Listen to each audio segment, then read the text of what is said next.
Alors voilà, aujourd'hui l'équipe Confessmac a le plaisir de recevoir Marielle Sade pour notre première interview de l'automne chez Confessmac. Alors Marielle, auteure, compositrice, interprète et une activité débordante, pleine d'énergie et surtout de créativité. Alors nous allons découvrir avec elle en quelque sorte son univers. Alors d'un autre côté, nous avons été au niveau de la rédaction très séduits, et c'est pas peu dire, concernant ces mélodies suaves, en quelque sorte, ces sonorités très 80s et surtout une sonorité très French pop qui nous a en quelque sorte non seulement séduits mais surtout intrigués, et c'était l'occasion pour nous de la rencontrer. Bonjour. Bonjour. Alors, merci de nous recevoir en quelque sorte, et puis surtout de jouer le jeu. Alors, si je fais en quelque sorte ce clin d'œil, c'est parce que ton dernier CD, c'est Ping Pong, et c'est sous cette forme de questionnaire que je t'invite en fait à répondre à nos quelques questions. Alors, bien sous l'idée en quelque sorte, d'où viens-tu?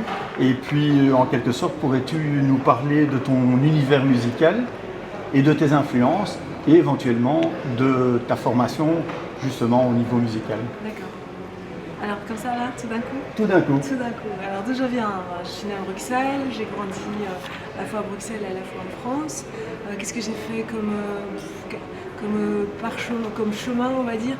Cheminement, j'ai étudié beaucoup la littérature, la musique, le journalisme, et puis je suis revenue à mes premières amours dès lors que je pouvais. C'est la musique, la composition, l'écriture.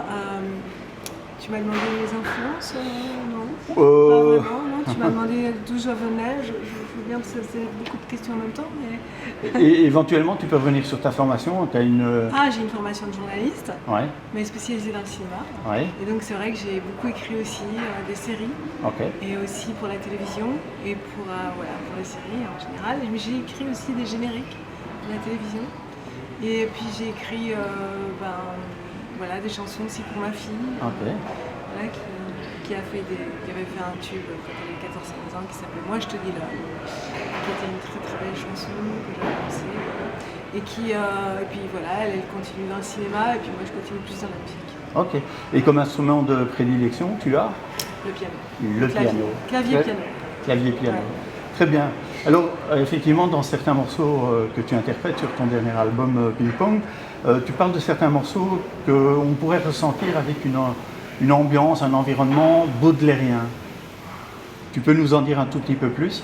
C'est vrai que Baudelaire, pour moi, c'est une façon d'écrire qui est assez imagée, qui puise son inspiration beaucoup dans les éléments et dans les profonds sentiments, les sentiments très très profonds, très, très puissants. Humains, oui, très écorchés aussi.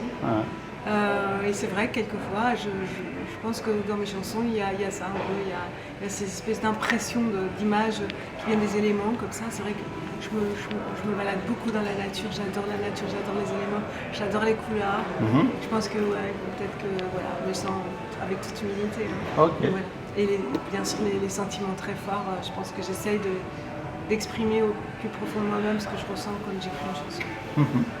Très bien, on aura l'occasion de découvrir ton univers, on le fera découvrir à la fin en quelque sorte de l'interview.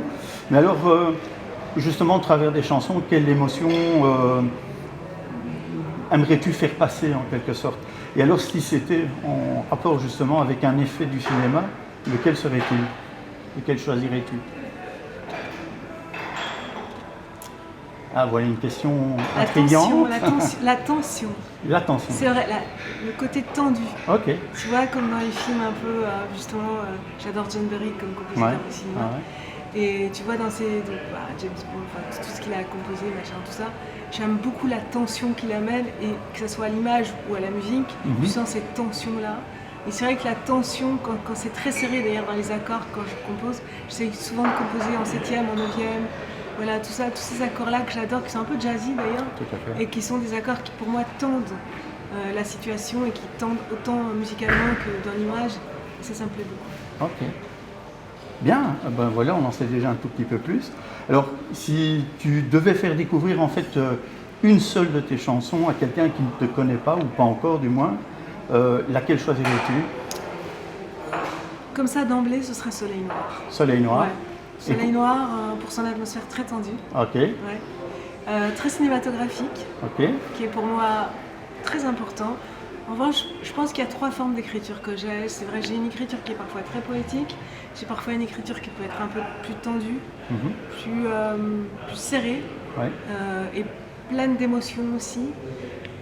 Poétique qui est peut-être plus voyageuse et parfois plus cinématographique, non, ou parfois même plus activiste, qui Ok. dénonce des choses que je ressens comme quelque chose d'injuste, une sorte d'injustice. D'accord. Mais Soleil Noir réunit peut-être un peu les 3. Ok, donc Voilà. on retient Soleil Noir.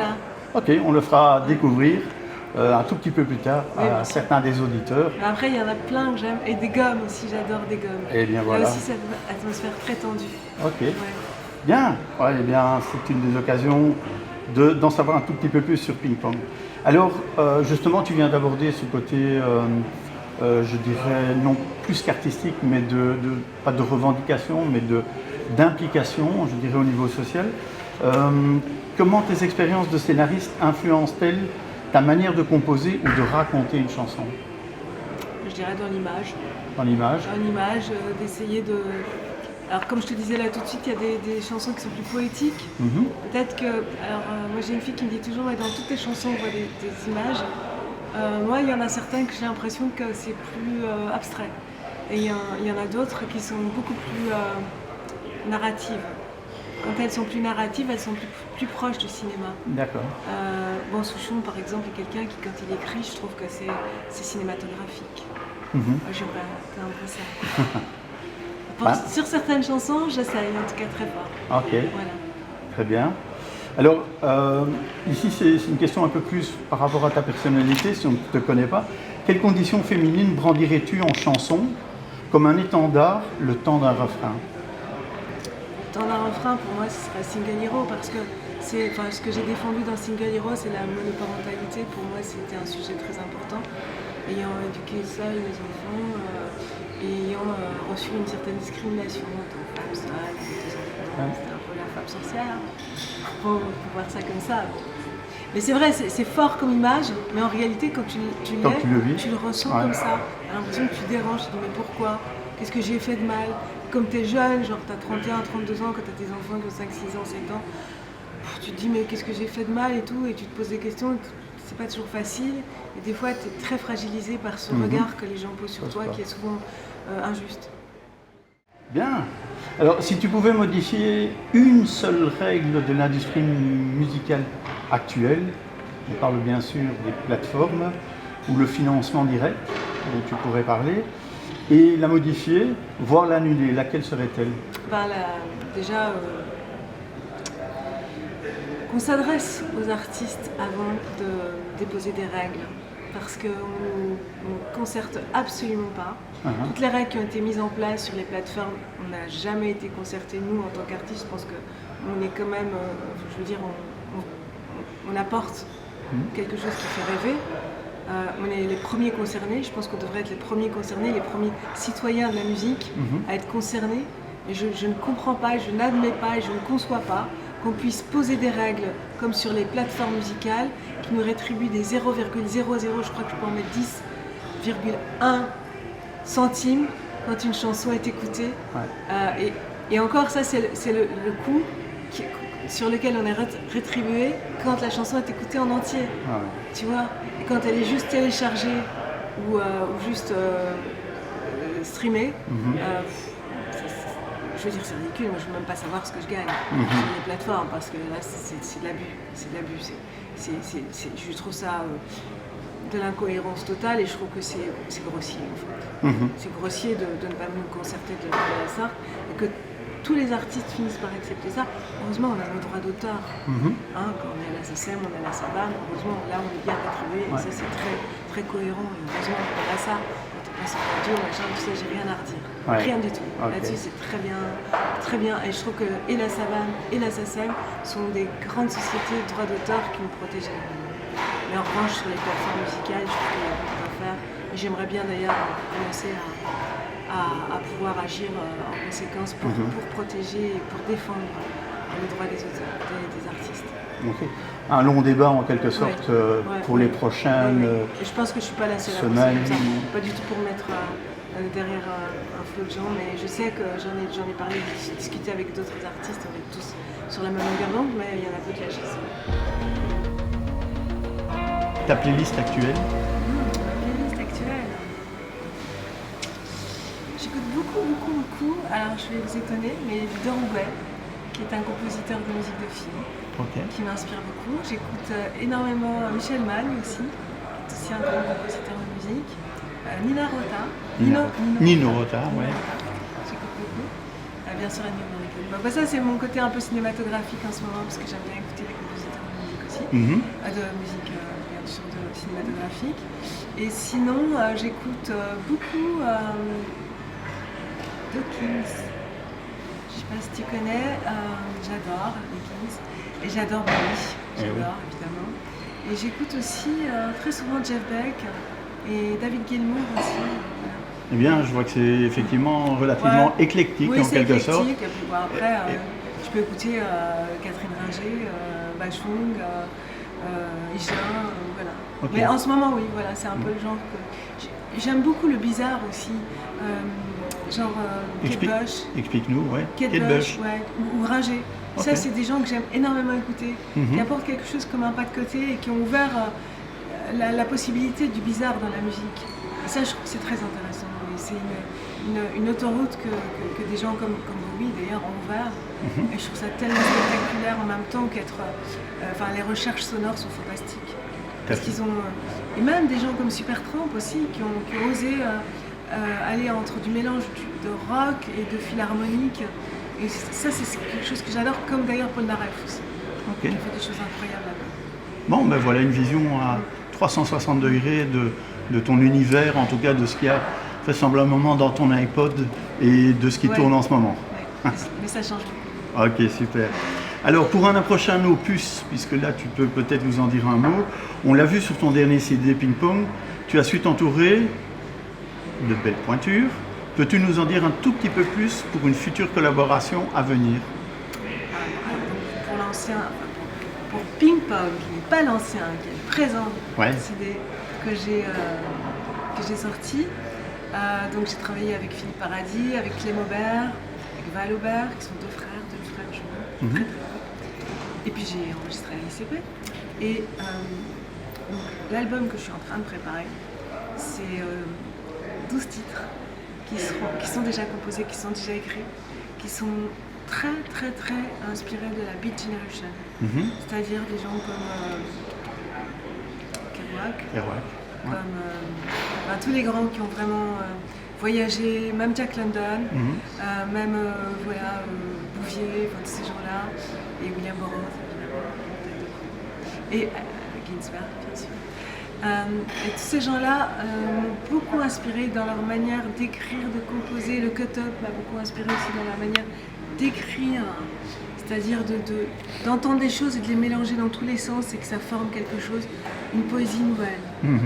Et en même temps, beaucoup le voyage. L'inspiration pour moi, je l'ai déjà dit, mais c'est les éléments, c'est la mer, le soleil, le ciel, les oiseaux, les sonorités qu'on entend dans la nature qui sont les plus belles qui soient au monde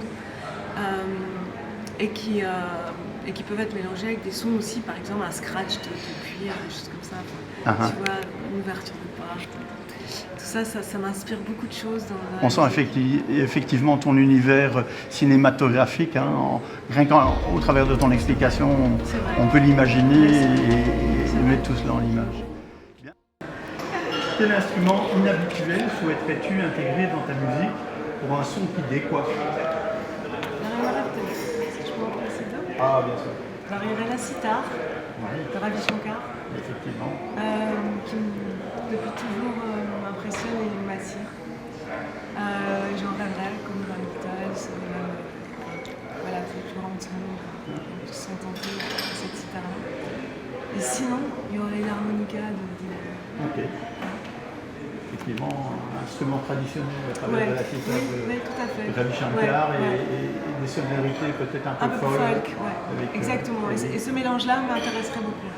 Complètement. Avec du rock et de la pop. Appel aux musiciens? Ah ouais, carrément, appel aux musiciens. Ok, super. Mais je vais travailler avec un très grand musicien sur cette album. Je sais pas si je t'ai dit. Tu peux en parler, Ah oui. pour nos auditeurs. Alors, je vais travailler avec Yann Capel, qui a travaillé dans le film. Bien sûr. Voilà, Yann Capel qui vient de Londres spécialement. Et qui vient parce que voilà, on s'est beaucoup parlé, il a beaucoup aimé, il aime beaucoup l'univers que je propose. Et on va travailler avec son équipe qui est britannique, qui est anglaise, et qui a travaillé bien sûr comme Bachung en France, mais qui a aussi travaillé toute la clique des meilleurs chanteurs anglo-saxons. La crème de la crème. La crème de la crème. Ah, ok. Voilà, ça je rentre dans la collecte. Bon, on sera impatient de découvrir cela, évidemment, de pouvoir en parler dans une prochaine interview. Alors, peut-être une question qui peut paraître surprenante, mais si tu avais l'occasion de faire un duo tout à fait improbable, une personne peut-être qui n'est plus présente, à qui penserais-tu? À Bachung. À Bachung? Ouais. Ou à Gainsbourg. Ou à Gainsbourg? Ouais. Ah, une fois de plus, je peux dire que c'est des choix qui font évidemment, qui résonnent en toi par des talents de l'un comme l'autre, bien évidemment. Et donc, ça a tout son sens d'imaginer ce duo. Alors, on arrive à peut-être la dernière question, et celle-ci concerne plus ton activité future, éventuellement sur scène, lors d'un festival. Où pourra-t-on retrouver prochainement Marielle Sade? Bien sûr, ouais, sur scène. Bah, j'ai hâte. Ouais. Je pense que là, je suis en train de parler avec plusieurs bookers et tourneurs. Donc je pense qu'à partir de l'été 2026, j'aurai des dates. Donc tout sera, bien sûr, on va tout vous envoyer. Ouais. Il y a l'attaché de presse qui va pouvoir contacter vous et qui va tout vous envoyer, toutes les dates seront mentionnées. Et il y aura à la fois l'album Ping Pong et le nouvel album dont je n'ai pas encore le nom, on n'a pas encore le titre. Très bien. Ça sera une surprise. Bon, ben voilà, une surprise. Voilà. Alors, Marielle, en tout cas, un tout grand merci pour cet entretien. Un peu speedé, un peu comme une partie de ping-pong, question-réponse, et quelque sorte l'occasion, en tout cas pour nos auditeurs, de pouvoir découvrir ton univers et en quelque sorte ton activité future, ton actualité. Alors, une fois de plus, un tout grand merci. Merci à toi. Et à très vite en tout cas. Bah, j'espère, ouais, carrément. Merci. Salut. Bye bye. Salut.